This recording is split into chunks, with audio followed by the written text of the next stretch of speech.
Mean राशि वालों, सफलता का अर्थ है उत्साह को खोए बिना लगातार असफलताओं से जूझते रहना। यह पंक्ति मीन लग्न के जातकों के लिए साल 2025 के इस अंतिम पड़ाव पर महज एक सुविचार नहीं, बल्कि आने वाले समय का सबसे बड़ा सूत्र है। मीन लग्न के जातकों, 29 दिसंबर 2025 से 4 जनवरी 2026 का ये सप्ताह आपके लिए सामान्य नहीं है। ये सप्ताह गवाह बनने जा रहा है उस दुर्लभ खगोलीय घटना का जिसे ज्योतिष शास्त्र में हम चतुर्ग्रही योग कहते हैं। यदि आपकी जन्म कुंडली के प्रथम भाव में 12 अंक लिखा है तो ये विश्लेषण विशेष रूप से आपके लिए है। इस सप्ताह की सबसे बड़ी घटना यह है कि 29 दिसंबर को ग्रहों के राजकुमार बुध वृश्चिक राशि से निकलकर धनु राशि में प्रवेश करेंगे। इसका ज्योतिषीय अर्थ बहुत गहरा है। इसका सीधा तात्पर्य है कि 29 तारीख से आपके दशम भाव यानी आपके आजीविका, पिता और सामाजिक प्रतिष्ठा के घर में 4 अत्यंत प्रभावशाली ग्रह एक साथ विराजमान होंगे। सूर्य जो सत्ता और प्रभाव के कारक हैं, मंगल जो अदम्य ऊर्जा और पराक्रम है, शुक्र जो रचनात्मकता और वैभव है, और अब बुध जो आपकी बुद्धि और निर्णय क्षमता है। जब कर्म भाव में इतनी प्रचंड ऊर्जा एक साथ आती है तो जीवन में ठहराव की कोई जगह नहीं बचती। यह समय योजना बनाने का नहीं, बल्कि कर्म करने का है। लेकिन हमें व्यापक दृष्टिकोण को नहीं भूलना चाहिए। शनि देव अभी भी आपके लग्न में विराजमान है। शनि आपको गंभीर बना रहे हैं, थोड़ा धीमा कर रहे हैं ताकि आप त्रुटि न करें।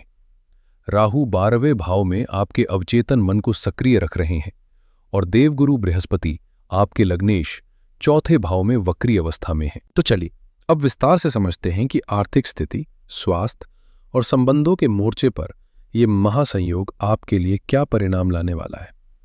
अब बहुत ध्यान से सुनिए, विशेषकर वो लोग जो नौकरी करते हैं या अपना व्यापार चलाते हैं।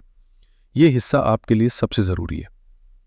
नौकरी पेशा लोगों के लिए आपके 10वें घर में सूर्य और मंगल की युति पहले से थी, जो आपको एम्बिशन दे रही थी। लेकिन अब 29 तारीख से बुध के आ जाने से गेम बदल जाएगा। बुध कम्युनिकेशन है और 10वां घर प्रोफेशन है। इस हफ्ते आपकी वाणी, आपके ईमेल, आपकी प्रेजेंटेशन, ये सब आपके हथियार होंगे। अगर आप सेल्स, मार्केटिंग, मीडिया या आईटी में हैं तो ये गोल्डन पीरियड है। आप अपनी बातों से बॉस को कन्विंस कर पाएंगे। इसके साथ ही आपकी विजिबिलिटी बहुत हाई रहेगी क्योंकि शुक्र भी वहां मौजूद है। इसका मतलब है कि आप काम तो करेंगे ही, लेकिन आपके काम में एक चमक होगी।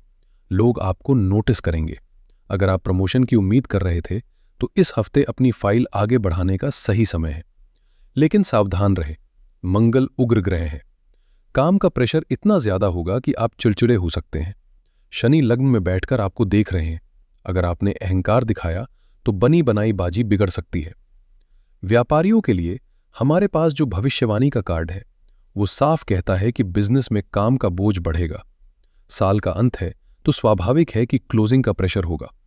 29 दिसंबर को गज केसरी योग और बुध का गोचर, ये दोनों मिलकर संकेत दे रहे हैं कि इस दिन आपको कोई बड़ी डील या बड़ा क्लाइंट मिल सकता है।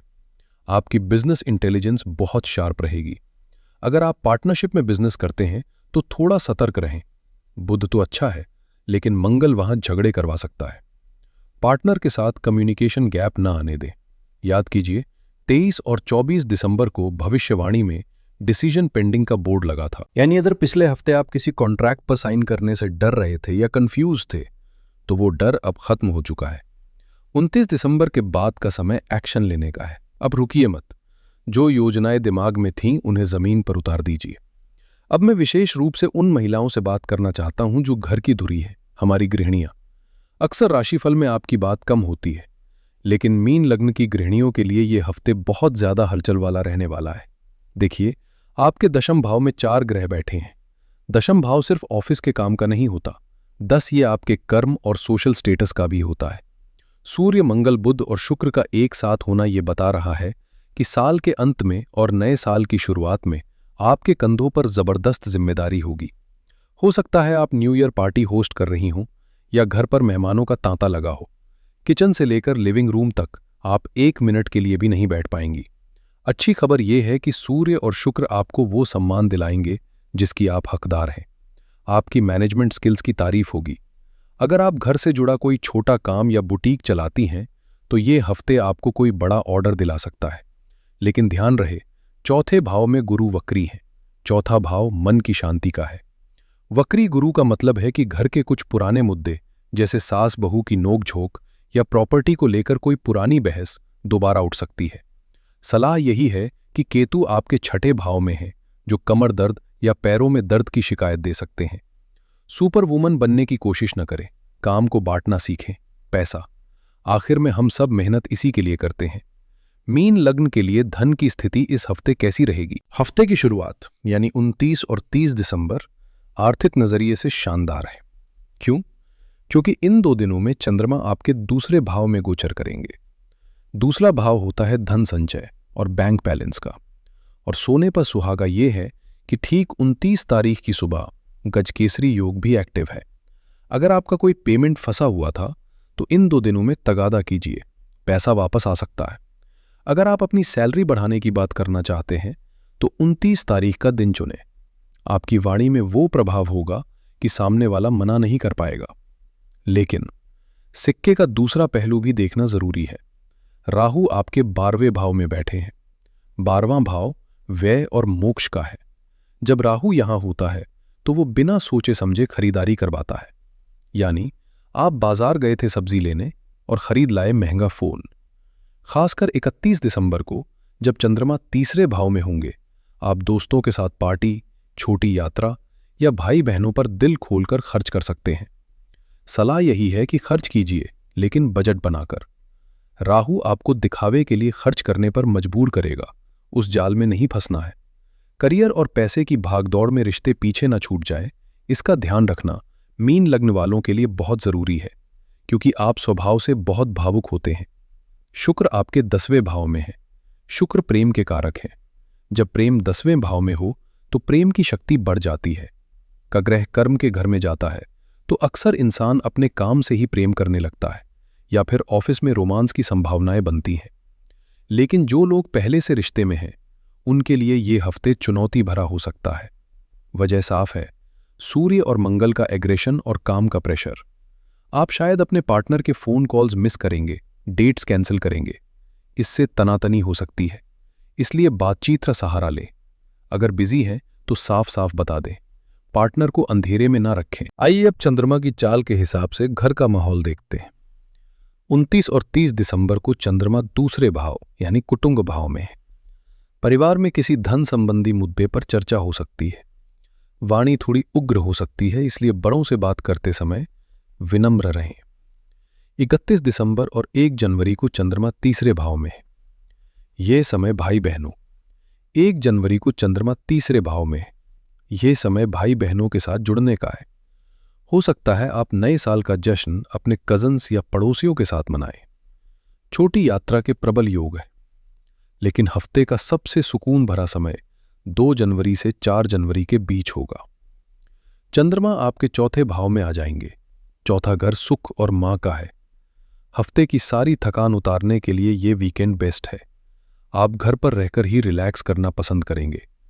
वक्री गुरु भी यही बैठे हैं, तो घर के बड़ों का आशीर्वाद लेकर नए साल का पहला रविवार बिताएं। मानसिक शांति इसी समय मिलेगी। अब बात करते हैं हेल्थ और एजुकेशन की। छात्रों के लिए हमारे पास जो डेटा है वो कहता है कि 27 और 28 दिसंबर आपके लिए सबसे अच्छे दिन थे जो बीत चुके हैं। लेकिन इसका मतलब ये नहीं कि अब समय खराब है। भविष्यवाणी में एक लाइन स्पष्ट लिखी है कि छात्रों के लिए कड़ी मेहनत का समय है। आपके 5वें घर पर ग्रहों की दृष्टि और 10वें घर में बुध का आना ये बताता है कि ये समय फोकस का है। अगर आपके एग्जाम आ रहे हैं तो ये समय गहरी पढ़ाई का है। सोशल मीडिया से दूर हो जाइए और किताबों में डूब जाइए। बुध आपको चीजें याद रखने में मदद करेंगे। सेहत को लेकर थोड़ी सावधानी जरूरी है। शनि लग्न में है, ये जोड़ों में दर्द या आलस्य दे सकते हैं। केतु छठे भाव में है। छठा भाव रोग का है। केतु यहां ऐसी समस्याएं देते हैं जो पकड़ में नहीं आती, यानी तबीयत खराब लगेगी पर रिपोर्ट में कुछ नहीं आएगा। राहु 12वें भाव में है, जो नींद की कमी और आंखों में जलन दे सकते हैं। चेतावनी ये है कि 29 तारीख के बाद जब मंगल और बुध मिलेंगे तो स्किन इन्फेक्शन या नसों में खिंचाव की समस्या हो सकती है। पानी खूब पिए और रात को देर तक जागने से बचें। दोस्तों, इस लंबी चर्चा का सार क्या है?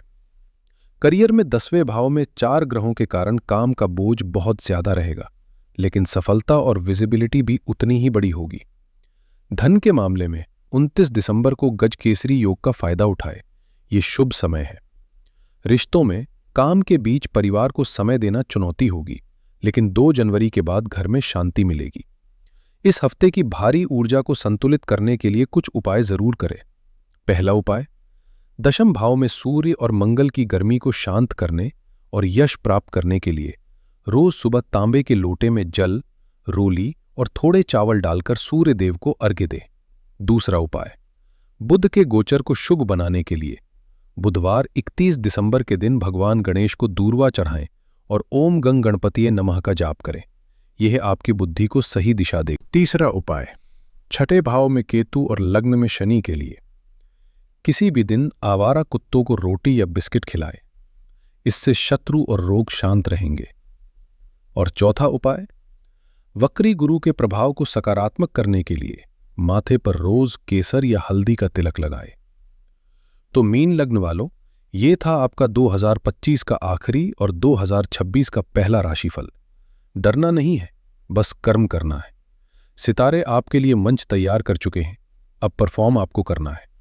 उम्मीद है यह विस्तृत जानकारी आपको अपने आने वाले हफ्ते को प्लान करने में मदद करेगी। अगर आपको यह वीडियो पसंद आया तो लाइक बटन जरूर दबाएं। कमेंट में जय श्री राम या हर हर महादेव लिखकर अपनी हाजिरी लगाएं। और हाँ, चैनल को सब्सक्राइब करना ना भूलें ताकि हम हर हफ्ते ऐसे ही जुड़े रहें। आप सभी को नव वर्ष की अग्रिम शुभकामनाएं। खुश रहें, स्वस्थ रहें। नमस्कार।